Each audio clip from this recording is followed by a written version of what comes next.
बेदर अयथासार जायो। 1 केजियाथ' हारसिं जाखायो जाहैदों। ना बेदरखौथ' बिराद जायो होननानै खोनादों। आं नुफेराखै, थिगसे जायो जाहैदों ना बेदर अयथासार जायो। 1 केजियाथ' हारसिं जाखायो जाहैदों।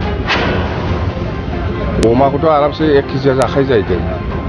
बेबादि मारै जागोन बे मानसिया बोरै बिटिसिनि रायजोनि थाखाय खामानि मावगोन।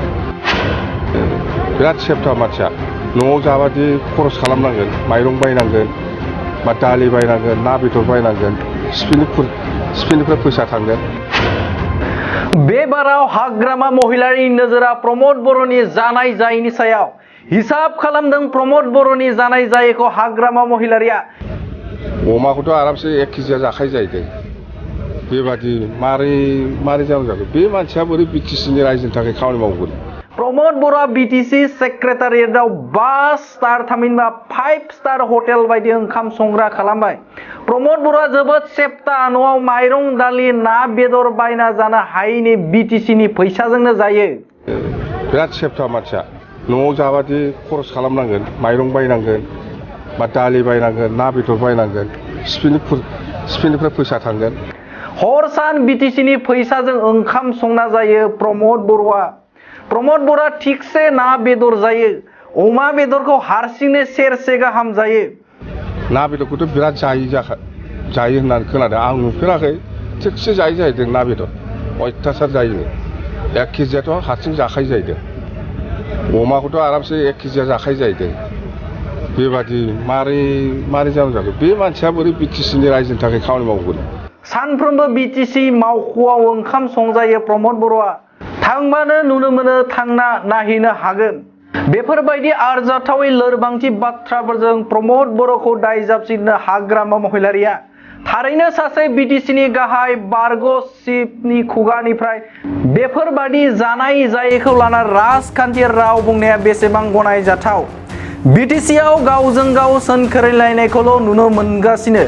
बेफोरबायदि गावजों गाव सोंखारिलायबाय थायोब्ला बर' हारिनि लुबैनाय अदालगुरिखौ लकसभा खालामनो दाबि दैखांनाया बेसेबां जाफुंसारगोन।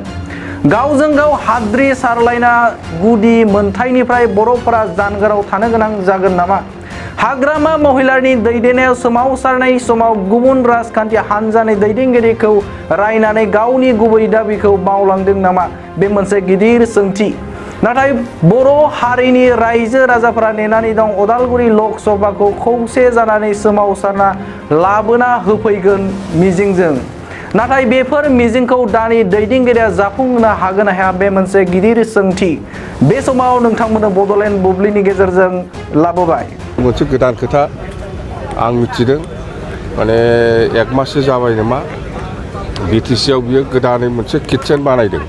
गावनि अफिसजों एटाच, गाव खालामग्रा अफिसजों एटाच बिटिसिआव 5 स्टार रेंकनि बिराद मोजां माने किटचेन बानायना लादों। बेहायनो ओंखाम जायो, बेहायनो ना बेदर जायो, बेहायनो साहा लोङो। मथथे बेखौ नायनानै जों जिथु बुजिनो हायो, माने बिराद सेफथा मानसिया न'आव जाबादि खरस खालामनांगोन, माइरं बायनांगोन बा दालि बायनांगोन, ना बेदर बायनांगोन, सिफिनिफ्राय फैसा थांगोन। खरसा जागोन। दा बियो बिटिसिआवनो किटचेन बानायनानै दा बिटिसिनि खरसाजोंनो ओंखाम जायो बियो दा। ना बेदरबो बायनानै जायो। गभर्नमेन्टनि खरसा, बिटिसिआवलाय पकेटनि बोरै खरसा खालामनो। बे बिटिसिनि फैसाजोंनो बियो खरसा खालामनानै दा ओंखाम संनानै जायो। हरावबो जायोनो, सानावबो जायो जाहैदों। सानावथ' जाखायोआनो, मोनायावबो जायो। माबादि सेप्टा किरफन मानसि बेबादि मानसिया बिटिसिनि थाखाय माबा मोनसे मोजां खामानि मावगोन नामा? आं बेखौ नुहुराखै। ओंखाम संग्रा बानायबावबाय बिटिसि सेक्रेटारियेटआव। ओंखाम संग्रा बानायनानै ओंखाम संजायो। ना बेदर जायो। ना बेदरखौथ' बिराद जायो होननानै खोनादों। आं नुफेराखै, थिगसे जायो जाहैदों ना बेदर अयथासार जायो। 1 केजियाथ' हारसिं जाखायो जाहैदों। आं नुफेराखै, नुनाया मानसिफ्रा बुंलाबायो। खोनादों आरोखि आं। अमाखौथ' आरामसे 1 केजिया जाखायो जाहैदों। बेबादि मारै जागोन बे मानसिया बोरै बिटिसिनि रायजोनि थाखाय खामानि मावगोन। न'आवनो ओंखामखौ संजाबावला बियो। न'आव संजायोबाथ' खरसनि खोथा दं नालाय, दाना बेहाय बिटिसिआव ओंखाम संग्रा बानायखाबाय गावनि अफिसजों एटाच।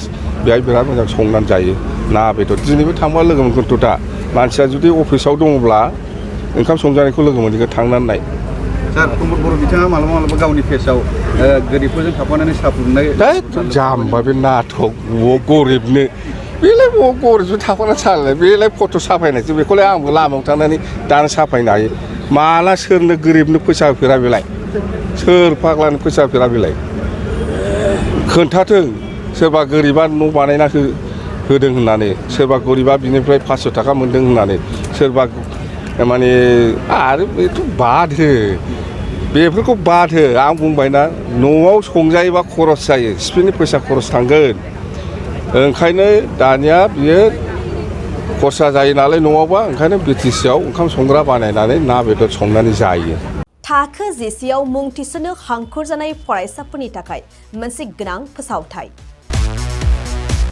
रौता नर्थ इस्ट पाब्लिक फरायसालिया नोंथांमोननो मोनसे गोजोनथाव खौरां लाबोदों CBSE जों गनायथि मोननाय रौतानि मुंदांखा नर्थ इस्ट पाब्लिक स्कुलाव दायो थाखो जिसेनि मुं थिसननाया सोलिगासिनो साइन्स आरो आर्ट्स मोन्नैबो स्ट्रिमनि थाखाय रौतानि नर्थ इस्ट पाब्लिक स्कुलाव मुं थिसननाया सोलिगासिनो बे फरायसालियाव थाखोनि फराफारि आयदा फोरोंथाइजों लोगोसेयैनो JEE NEET CUET engineering medical entrance आनजादनि थाखाय उफ्रा फोरोंथाइबो होनाय जायो बे फरायसालियाव बिजाब बाख्रि फरायसाफोरनि थाखाय हस्टेल आरो गेलेनाय मोसानाय बायदि बायदि केरिकुलार एक्टिभिटिसनि सुबिदा दं गोसो गुदुं फरायसाफोरा दिनैनो दानो नैबे मबाइल नम्बर 8638605769 नङाब्ला 9435184298 आव थोंजों सलाद लानो हागोन